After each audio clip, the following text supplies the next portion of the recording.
आज हम पढ़ेंगे एनर्जी फ्लो, फूड चेन और फूड वेब। तो सबसे पहले हम लोग देखते हैं एनर्जी फ्लो क्या होता है।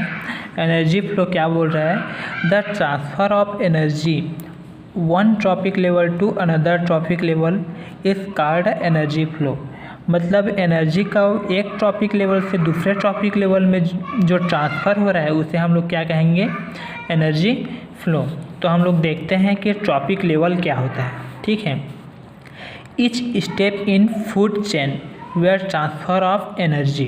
ठीक है, मतलब हर वो स्टेप जहाँ पे एनर्जी का जो ट्रांसफ़र हो रहा है, ठीक है, एनर्जी का जो ट्रांसफ़र हो रहा है वो एक ट्रॉपिक लेवल कहलाएगा। जैसे इसे हम लोग एग्जांपल के द्वारा एक समझेंगे। ठीक है, ये सन है एक, इस सन से कोई प्रोड्यूसर प्लांट्स एनर्जी ऑब्जॉर्ब किया। ठीक है, इस प्लांट्स को फिर हर्बीवोरस कोई शाकाहारी जंतु खाया और एनर्जी ऑब्जॉर्ब किया। फिर इस हर्बीवोरस को कोई कंज्यूमर खाया और एनर्जी ऑब्जॉर्ब किया। फिर इस कंज्यूमर को डेथ होने के बाद फिर डिकम्पोजर के द्वारा डिकम्पोस्ट कर दिया गया। मतलब ये सन जो होता है, सन से energy producer plant body absorb कर रहा है एनर्जी, तो ये एक ट्रॉपिक लेवल कहलाएगा। फिर प्रोड्यूसर्स को खाकर हर्बीवोरस एनर्जी ऑब्जॉर्ब कर रहा है तो ये सेकेंड ट्रॉपिक लेवल कहलाएगा। फिर ये हर्बीवोरस को कोई कंज्यूमर खाया तो एक ट्रॉपिक लेवल। मतलब हर वो स्टेप जहाँ पे एनर्जी का ट्रांसफ़र हो रहा है वो एक एक ट्रॉपिक लेवल कहलाएंगे। ठीक है, तो एक ट्रॉपिक लेवल से दूसरे ट्रॉपिक लेवल में जो एनर्जी का ट्रांसफ़र हो रहा है उसे हम लोग क्या कहेंगे, एनर्जी फ्लो कहेंगे। ये क्या बोल रहे हैं, the transfer of energy one trophic level to another trophic level is called energy flow. मतलब एक ट्रॉपिक लेवल से दूसरे ट्रॉपिक लेवल में जो एनर्जी का ट्रांसफ़र हो रहा है उसे हम लोग क्या कहेंगे, एनर्जी फ्लो। तो इसका नेक्स्ट पॉइंट देखते हैं हम लोग, ये क्या बोल रहे हैं, the flow of energy in an ecosystem is unidirectional.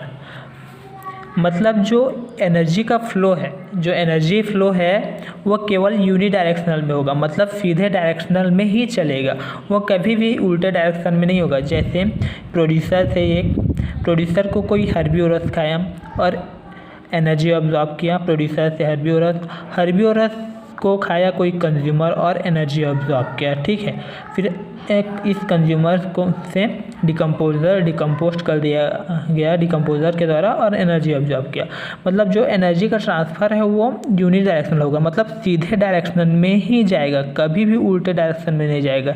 जैसे हर्बीवोरस कोई शाकाहारी जंतु है, कोई शाकाहारी जंतु से प्लांट बॉडी कोई एनर्जी ऑब्जॉर्ब नहीं करेगा। प्लांट बॉडी शाकाहारी जंतु को थोड़ी नहीं खाएगा, बल्कि प्लांट बॉडी को हर्बीवोरस शाकाहारी जंतु खाएंगे और एनर्जी ऑब्जॉर्ब करेंगे। कभी भी एनर्जी जो होता है उल्टे डायरेक्शन में नहीं जाएगा, हमेशा ये सीधे डायरेक्शन में ही जाएगा। ठीक है, अब हम लोग देखते हैं इसका नेक्स्ट पॉइंट क्या होता है, but the minerals circulate and recirculate many time in the ecosystem. ये बोल तो रहा है कि एनर्जी का ट्रांसफ़र जो होता है इकोसिस्टम में वो केवल यूनिडायरेक्शनल होगा, मतलब सीधे डायरेक्शन में ही जाएगा। पर जो जीव जंतुओं में जो पाए जाते हैं मिनरल्स हैं, जैसे पोटेशियम, कैल्शियम, कार्बन है, ये कार्बन, नाइट्रोजन, ऑक्सीजन, ऐसे कई सारे मिनरल्स पाए जाएंगे बॉडी में जीवों के। ठीक है, ये मिनरल जो होता है वो सर्कुलेट और रिसर्कुलेट होता रहता है, लेकिन जो एनर्जी का फ्लो होता है, एनर्जी होता है वो यूनिडायरेक्शनल होता है, लेकिन जो मिनरल्स होते हैं वो सर्कुलेट और रिसर्कुलेट होते रहते हैं। जैसे कोई कंज्यूमर है, ठीक है, कंज्यूमर के डेथ होने के बाद डिकम्पोजर के द्वारा डिकम्पोस्ट कर दिया जाएगा। ठीक है, और इस कंज्यूमर में तो वो मिनरल्स पाए जाएंगे ना, ये पोटेशियम पाया जाएगा, कार्बन पाया जाएगा, नाइट्रोजन पाया जाएगा, ऑक्सीजन पाया जाएगा और कई सारे मिनरल्स पाए जाएंगे। ठीक है, ये डेथ होने के बाद ये सब मिनरल जो होते हैं डिकम्पोजर के द्वारा डिकम्पोस्ट होने के बाद ये सब सॉइल में मिल जाएंगे। ठीक है, सॉइल में मिलेंगे, फिर उसी सॉइल में ही प्रोड्यूसर न्यू प्लांट बॉडी का जन्म होगा। ठीक है, और ये न्यू प्लांट बॉडी जो होता है उसी सॉइल में पाए जाने वाले मिनरल्स ये हो जाए पोटेशियम, कार्बन, नाइट्रोजन, ऑक्सीजन, उसी मिनरल्स को अब्जॉर्ब करेंगे और ये साइकिल चलता जाएगा, रिसर्कुलेट होता जाएगा। ठीक है, और ये जो इसलिए बोल रहे हैं the minerals circulate and recirculate many times in the ecosystem. ये जो मिनरल्स होते हैं वो सर्कुलेट और रिसर्कुलेट होते रहते हैं। ये डिकम्पोज़र करता है। ये मिनरल्स को जो सर्कुलेट और रिसर्कुलेट है वो डिकम्पोज़र के द्वारा होता है। ये बायोजियोकेमिकल साइकिल में सर्कुलेट और रिसर्कुलेट होता रहता है। अब हम लोग नेक्स्ट पॉइंट देखते हैं क्या बोल रहे हैं। A large amount of energy is lost at each trophic level. मतलब जो एनर्जी का ट्रांसफ़र एक ट्रॉपिक लेवल से, हम लोग इसका एग्जांपल के द्वारा समझेंगे इसको। ये है प्रोड्यूसर को कोई हर्बीवोरस खाया, हर्बीवोरस को कोई कंज्यूमर खाया और कंज्यूमर को डिकम्पोज़र के द्वारा डिकम्पोस्ट कर दिया गया। ठीक है, मतलब एक ट्रॉपिक लेवल से दूसरे ट्रॉपिक लेवल में जो एनर्जी का ट्रांसफ़र हो रहा है, जो एनर्जी का फ्लो हो रहा है, ठीक है, इस एनर्जी फ्लो में इसमें लार्ज अमाउंट जो होता है वो लॉस हो जा रहा है। ठीक है, एक ट्रॉपिक लेवल से दूसरे ट्रॉपिक लेवल में जो एनर्जी का ट्रांसफ़र होता है तो एनर्जी का जो लार्ज अमाउंट होता है वो लॉस हो जा रहा है और स्मॉल अमाउंट ही एक ट्रॉपिक लेवल से दूसरे ट्रॉपिक लेवल में जा रहा है। ठीक है, अब हम लोग देखते हैं इसका नेक्स्ट पॉइंट क्या बोल रहे हैं। It is estimated that 90% of the energy is lost when it is transferred from one trophic level to another. Only about 10% of the biomass is formed from one trophic level to next one is a food chain. ठीक है, मतलब ये बोल रहा है कि एक trophic level से दूसरे ट्रॉपिक लेवल में जब एनर्जी का ट्रांसफ़र हो रहा है, ठीक है, तब इसमें लार्ज अमाउंट तो लॉस हो रहा है। तो इस लार्ज अमाउंट में 90% एनर्जी का लॉस हो जा रहा है। 90%, ठीक है। एक ट्रॉपिक लेवल से दूसरे ट्रॉपिक लेवल में जब एनर्जी का ट्रांसफ़र हो रहा है तब इसका 90% जो एनर्जी है वो लॉस हो जा रहा है। ठीक है, और 90% ये 100% एनर्जी है इसमें। ठीक है, तो 100% एनर्जी है इसमें। 100% एनर्जी में से ये हर्बीवोरस कोई प्लांट बॉडी को खाया तो इसमें जो होता है 90% एनर्जी जो होता है वो लॉस हो जाता है और बाकी कितना परसेंट एनर्जी बचा? 10% एनर्जी। ठीक है, तो ये केवल 10% एनर्जी ही एब्जॉर्ब करेगा। ठीक है, only about 10% of the biomass is formed from one tropic level to next one is tropic level. ठीक है, मतलब हर एक ट्रॉपिक लेवल में केवल 10% एनर्जी ही जाएगा और 90% एनर्जी का लॉस हो जाता है। जैसे हम देखते हैं ये एक सन है। ठीक है, सन को कोई producer plant body energy absorb किया। ठीक है, इस प्लांट बॉडी से हर्बीवोरस को कोई एनर्जी एब्जॉर्ब किया,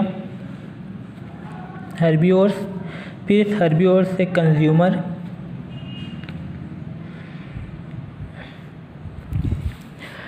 तो हम लोग मान लेते हैं इस सन के पास 2000 जूल एनर्जी है। ठीक है, 2000 जूल एनर्जी है, तो इससे इस सन से एनर्जी प्रोड्यूसर एब्जॉर्ब किया। ठीक है, यहाँ पे हम लोग मान लेते हैं यहाँ पे 20 जूल एनर्जी है। 20 जूल एनर्जी प्रोड्यूसर एब्जॉर्ब किया सन से। ठीक है, तो इस प्रोड्यूसर से जब के पास जब 20 जूल एनर्जी है, ठीक है, इस प्रोड्यूसर से कोई हर्बीवोरस एनर्जी ऑब्जॉर्ब किया, इसको ईट किया तो एनर्जी ऑब्जॉर्ब किया, तो इसका जो 90% एनर्जी जो होता है वो लॉस हो जाता है और केवल ये 10% इसका 10% एनर्जी ही बस ये हर्बीवोरस एब्जॉर्ब करेगा। तो 20 जूल का 10% कितना होगा? 90% जो एनर्जी होता है वो लॉस हो जाएगा और बस ये इसका 10% एनर्जी एब्जॉर्ब करेगा। कितना होगा? 2 जूल। ठीक है, बस इसके पास 2 जूल ही, इस 20% में केवल 2 जूल ही एनर्जी एब्जॉर्ब कर पाएगा, मतलब इसका केवल 10% एनर्जी एब्जॉर्ब करेगा। और इस हर्बीवोरस को कोई कंज्यूमर खाया। ठीक है, तो इस 2 जूल में से फिर 90% एनर्जी जो होता है वो लॉस हो जाएगा और जो होता है ये केवल इस 2 जूल का बस 10% एनर्जी ही एब्जॉर्ब कर पाएगा। तो 2 जूल का 10% हम लोग निकालें तो कितना होगा? 0.2 जूल। मतलब हर एक ट्रॉपिक लेवल में जब एनर्जी का ट्रांसफ़र होता है तो केवल उसका 10% ही एनर्जी एक टॉपिक लेवल से दूसरे टॉपिक लेवल में एब्जॉर्ब किया जाएगा। तो इसे हम लोग 10% लॉ कहते हैं। तो प्रोड्यूसर से हर्बिवोरस कोई एनर्जी एब्जॉर्ब किया, फिर हर्बिवोरस से कंज्यूमर एनर्जी एब्जॉर्ब किया, ठीक है। तो 20 जूल में 90% एनर्जी जो होता है लॉस हो जाता है, और बस इसका 20 जूल का 10% एनर्जी हर्बिवोरस एब्जॉर्ब करता है, ठीक है। तो इसका 20 का 10% कितना हो गया, 2 जूल, ठीक है। फिर इस हर्बिवोरस में शाकाहारी जंतुओं को कोई कंज्यूमर खाएगा, फिर एनर्जी एब्जॉर्ब करेगा, ठीक है। फिर इस 2 जूल का 90% एनर्जी जो होता है फिर लॉस हो जाएगा, और हर्बिवोरस से केवल 10% एनर्जी कंज्यूमर एब्जॉर्ब करेगा, ठीक है। फिर इस कंज्यूमर में 0.2 जूल है एनर्जी है, ठीक है। इससे ये फिर कोई डिकम्पोज़र के द्वारा डिकम्पोस्ट किया जाएगा, तो इसमें से केवल 90% एनर्जी जो होता है वो लॉस हो जाएगा, और केवल 10% एनर्जी ही दूसरे टॉपिक लेवल में ये जाएगा। तो इस 10% एनर्जी के फ्लो को हम लोग कहते हैं एनर्जी का 10% लॉ। इस 10% लॉ को लीनमैन नामक वैज्ञानिक ने दिया था, ठीक है।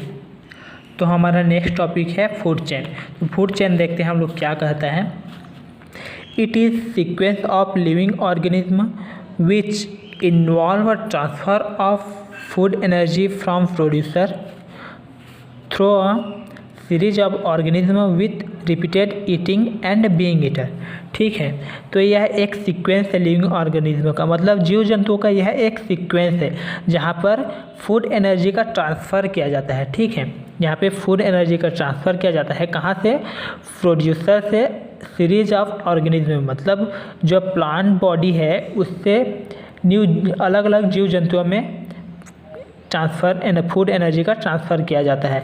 जैसे कोई एक जीव है, ठीक है, कोई एक जीव है, इस जीव को कोई, जैसे प्लांट बॉडी है, ठीक है, प्लांट बॉडी को कोई जीव खाया, फिर इस जीव को कोई और दूसरा जीव खाया, फिर इसको कोई और खाया, ठीक है। तो यह एक सीक्वेंस है, ठीक है, सीक्वेंस है जहाँ पे फूड एनर्जी को एक जीव से दूसरे जीव में ट्रांसफ़र होता रहता है, ठीक है। इन food chain each organism from a trophic level, मतलब हर वो जीव जहाँ पे फूड एनर्जी का ट्रांसफ़र होता रहता है वो एक ट्रॉपिक लेवल बनाता है। मैं पहले भी बता चुका हूँ आप लोग को ये, ठीक है। तो हम लोग एग्जाम्पल के द्वारा इसे समझते हैं। एक कोई ग्रास है, ठीक है, मान लो कोई ग्रास है, इस ग्रास को कोई ग्रासोफर खाया, कोई टिड्डा खाया, ठीक है। फिर इस टिड्डे को कोई फ्रॉग खाया, फिर ये फ्रॉग को कोई स्नेक खाया, और स्नेक को ईगल खाया, ठीक है। तो यह एक सीक्वेंस बनता जाता है, ठीक है, एक सीक्वेंस है। ये फर्स्ट टॉपिक लेवल हुआ, ये सेकेंड टॉपिक लेवल, ये थर्ड टॉपिक लेवल, ये फोर्थ टॉपिक लेवल, ये फिफ्थ टॉपिक लेवल, ठीक है। तो यह एक सीक्वेंस टाइप का रहेगा जहाँ पे फूड एनर्जी का एक टॉपिक लेवल से दूसरे टॉपिक लेवल में यहाँ पे ट्रांसफ़र होता रहता है, ठीक है। तो हम लोग देखते हैं अब types of food chain. Food chain को हम 2 भागों में बांटते हैं, ठीक है, ग्राजिंग फूड चेन और एक होता है डेट्रिटस फूड चेन, ठीक है। तो ग्राजिंग फूड चेन को फिर 2 भागों में बांटा गया है, टेरेस्ट्रियल ग्राजिंग फूड चेन और एक्वाटिक ग्राजिंग फूड चेन, ठीक है। टेरेस्ट्रियल मतलब जो भूमि में संपन्न होता है, और एक्वाटिक मतलब जो जल में संपन्न होता है, ठीक है। तो हम लोग देखते हैं कि सबसे पहले ये ग्राजिंग फूड चेन होता क्या है, ठीक है। In an ecosystem grazing food chain starts from plant, मतलब जो ग्राजिंग फूड चेन होता है वो प्लांट बॉडी से प्लांट बॉडी को प्रोड्यूसर ही कहते हैं ना, ठीक है। तो प्रोड्यूसर से स्टार्ट होता है and goes to smaller organism to larger organism, मतलब प्लांट बॉडी से स्टार्ट होकर छोटे जीव में जाता है, फिर छोटे जीव से जाकर ये बड़े जीव में संपन्न होता है। तो देखते हैं हम लोग नेक्स्ट टेरेस्ट्रियल ग्राजिंग फूड चेन, ठीक है, जो भूमि में संपन्न होता है। भूमि में क्या पाया जाता है, ग्रास पाया जाएगा, ठीक है। इस ग्रास को कोई ग्रासोफर खाया, ठीक है, ग्रासोफर को कोई फिर फ्रॉग खाया, फिर कोई फ्रॉग को स्नेक खाया, फिर स्नेक को ईगल खाया। ठीक है, तो ये फर्स्ट ट्रॉपिक लेवल होगा, ये सेकेंड ट्रॉपिक लेवल होगा, ये थर्ड ट्रॉपिक लेवल होगा, फिर ये फोर्थ, ये फिफ्थ। जो ईगल है वो टॉप कार्निवोरस कहलाएगा। मतलब टॉप कार्निवोरस क्यों कहलाएगा? क्योंकि ईगल को फिर कोई और नहीं खा सकता, बाज। ठीक है, बाज को कोई और नहीं खा सकता, इसलिए ये टॉप कार्निवोरस कहलाएगा। ये ग्रास ये फूड एनर्जी ये लिया, ग्रासोफर खाया, फिर ग्रासोफर को कोई फ्रॉग खाया, फिर फ्रॉग को स्नेक से ईगल। ठीक है, इस तरह से ये फूड एनर्जी का एक सीक्वेंस चलता जाएगा, इसे हम लोग फूड चेन कहेंगे। ठीक है, अब हमारा देखते हैं next topic, aquatic grazing food chain, मतलब जो जल में संपन्न होता है। ठीक है, तो जल में फाइटोप्लैंक्टन को खाएगा जू प्लैंक्टन को फिर स्मॉल फिश खाएगा, स्मॉल फिश को फिर लार्ज फिश खाएगा। ठीक है, तो यहाँ पे फाइटोप्लैंक्टन फर्स्ट ट्रॉपिक लेवल, जू प्लैंक्टन सेकेंड ट्रॉपिक लेवल, फिर स्मॉल फिश थर्ड, फिर large fish fourth trophic level. जो फाइटोप्लैंक्टन है ये जलीय एक तरह का प्रोड्यूसर है। जलीय प्रोड्यूसर मतलब ये जलीय पौधा है, जलीय पौधा जो जल में पाया जाता है, फाइटोप्लैंक्टन कहते हैं, एक तरह के पौधा होता है। इस पौधे को जू प्लैंक्टन खाएगा, मतलब छोटे छोटे ये कीड़े मकोड़े होते हैं, जो छोटे छोटे जीव होते हैं। ये छोटे छोटे जीव जो होता है, फाइटोप्लैंक्टन मतलब पौधा को खाता है। ठीक है, इस छोटे छोटे जीव को फिर स्मॉल फिश खाता है। जू प्लैंक्टन को स्मॉल फिश खाएगा, फिर स्मॉल फिश को फिर लार्ज फिश खाएगा। जल का जो लार्ज फिश है ये टॉप कार्निवोरस कहलाता है। यहाँ पे टॉप कार्निवोरस। ठीक है, ये लार्ज फिश इसका टॉप कार्निवोरस है। अब हमारा नेक्स्ट क्या है? डेट्रिटस फूड चेन, मतलब फूड चेन को दो भागों में बांटे थे, एक था ग्राजिंग फूड चेन और एक था डेट्रिटस। तो ग्राजिंग हुआ, अब देखते हैं detritus food chain. Detritus food chain होता क्या है देखते हैं। This chain of an ecosystem starts from dead body, मतलब डेट्रिटस फूड चेन जो होता है वो डेड बॉडी से स्टार्ट होता है। ठीक है, डेड ऑर्गेनिक मैटर से स्टार्ट होता है, decomposer, and goes to micro organism and then producer. मतलब यह हम डेड बॉडी से स्टार्ट होगा और छोटे जीव जंतु से होते हुए प्रोड्यूसर में जाकर संपन्न होगा। अब इसे हम एक एग्जांपल के द्वारा समझेंगे। ठीक है, ये डेट्रिटस है, डेट्रिटस को फिर अर्थवर्म इसको डिकम्पोज किया जाएगा अर्थवर्म के द्वारा, फिर इसे स्पैरो खाएगा, स्पैरो से फिर फॉल्कन खाएगा। ठीक है, ये डेट्रिटस जो होता है डेड ऑर्गेनिज्म होता है, जो डेड जीव जंतु होते हैं। ठीक है, इस डेड जीव जंतु को फिर अर्थवर्म के द्वारा डिकम्पोस्ट किया जाएगा। फिर इस अर्थवर्म को स्पैरो, मतलब ये एक तरह का पक्षी होता है, गौरैया बोलते हैं। ठीक है, इस गौरैया पक्षी के द्वारा अर्थवर्म को खाया जाएगा। फिर इस स्पैरो को फॉल्कन, गिद्ध, बाज बोलते हैं, गिद्ध भी बोला जाता है, इस स्पैरो को फिर फॉल्कन के द्वारा खाया जाएगा। ठीक है, इस तरह से हमारा फूड चेन यहीं पे ख़त्म होता है। अब हमारा नेक्स्ट टॉपिक है फूड वेब। ठीक है, तो ये क्या बोल रहा है देखते हैं। Food web consist of a number of food chain marched together. A network of interconnected of food chain is called food web. मतलब जो फूड वेब होता है वो कई सारे फूड चेन आपस में फूड चेन से मिलकर बना होता है। जो फूड वेब होता है वो कई सारे फूड चेन से आपस में मिलकर बना होता है। A network of interconnected of food chain is called food web.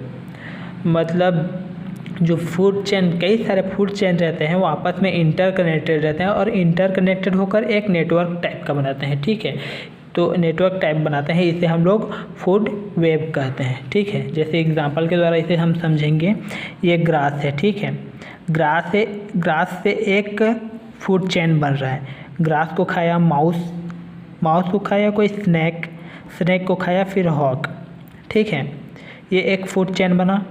फिर और एक देखते हैं, ग्रास को खाया फिर रैबिट भी खा सकता है ना ग्रास को, फिर ग्रास को रैबिट खाया, रैबिट को फिर हॉक, ये एक फूड चेन बना।